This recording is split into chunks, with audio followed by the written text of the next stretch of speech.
Right Honorable Speaker of Parliament,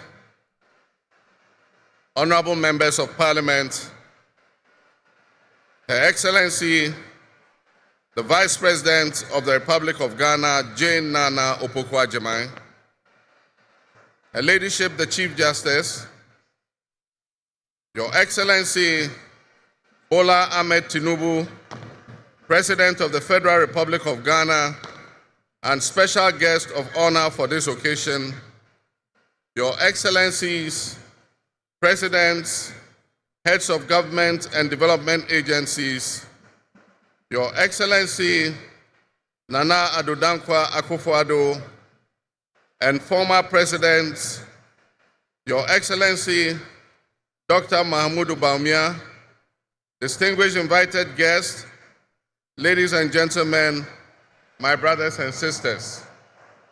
I wish you a good morning, and we give thanks to the Almighty God on this occasion. Our Father who art in heaven, we thank you for giving us this day, a day that offers me, your humble servant, a unique opportunity to work to reset our dear country, Ghana. 32 years ago, on January 7th, Ghana made its first and most successful democratic transition, a reset, with the swearing in of the newly democratically elected President, Jerry John Rawlings, of blessed memory. Our nation was returned to a multi-party democracy with a new constitution that went into effect, and the Fourth Republic was officially established. I refer to it as a reset because on that day in 1993, we made our fourth attempt at establishing a democratic system of government with term limits based on free, fair, and transparent elections.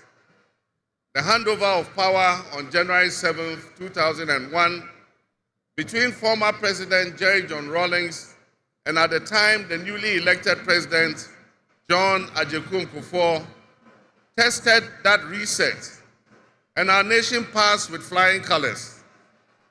So today, with my induction as the new President of the Republic of Ghana, history is being made once again. And it is a history worth repeating every 4 years with each newly elected president.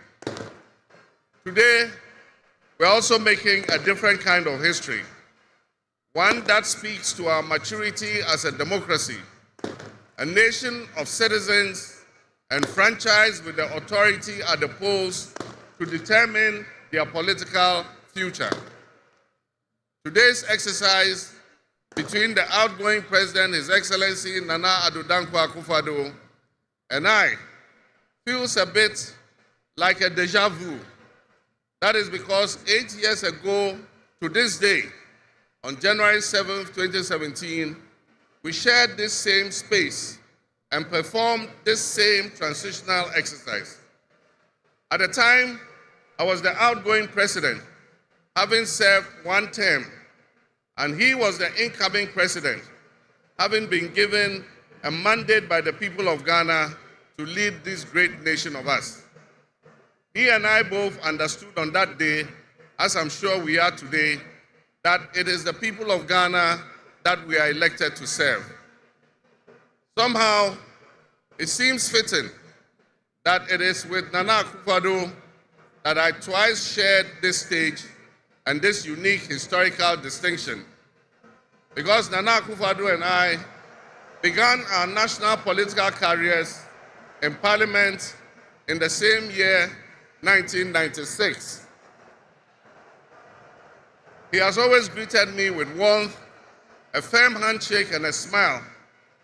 And he is perhaps the only person in my life who has persistently chosen to call me Johnny.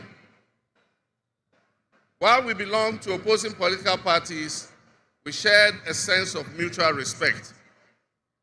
In those early days, we probably could not have imagined that destiny would bring us to the leadership of our respective parties, and that we would have to face off 3 separate times as we each vied for the highest office of the land.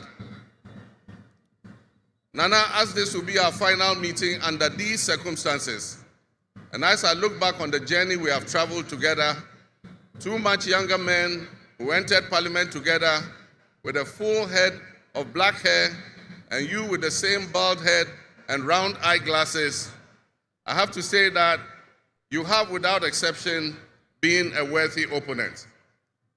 I extend my warmest wishes to His Excellency, the former Vice President, Dr. Alhaji Mahmoud Bawumia. It was a grueling campaign, and we gave it our all. Your sportsmanship in making an early concession eased tensions and contributed to the early conclusion of the electoral contest. I wish you all the best in your endeavors. My brothers and sisters, the world in which Ghana exists today, as I begin this presidency, is not the same world in which we have lived under other presidencies. There are tensions and conflicts that have not previously existed between nations. These tensions and conflicts place pressure on alliances to decide where we will support. There's a seismic shift happening within the system of global economic dominance. Whereas the G7 nations, United States, the United Kingdom, Canada, France, Germany, Italy, and Japan once provided the highest percentage of the world's GDP, over the last decade, that number has been steadily dropping. However, the combined total of the GDP of the BRIC nations, Brazil, Russia, India, China, South Africa, Iran, Egypt, Ethiopia, UAE, their GDP has been consistently increasing. In 2023, for instance, the G7's combined total of world GDP was 30%.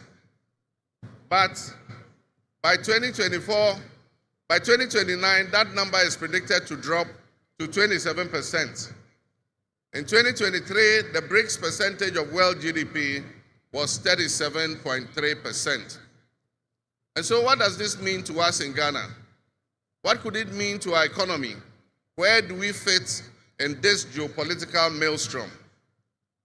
Technology such as artificial intelligence has taken us to new heights, opening up the potential for national, financial, and personal security issues that we are not yet able to imagine. One example is the use of misinformation and algorithm manipulations on social media platforms to sway a particular group's sentiments towards or away from something. Now more than ever before, we need to strengthen our ties with our neighbors to ensure that we're working together to keep our sub-region safe. We stand in solidarity and work in alliance with all our neighbors in the sub-region. Recognizing the history